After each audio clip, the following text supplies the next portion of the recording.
na to.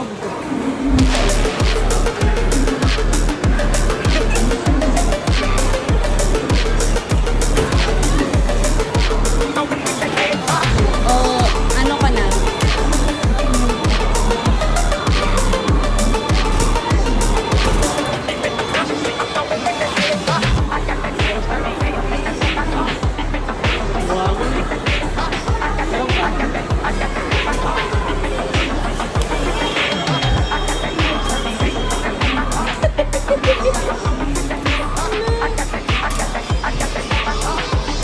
Magtira naman tayo sa iba, so okay na to.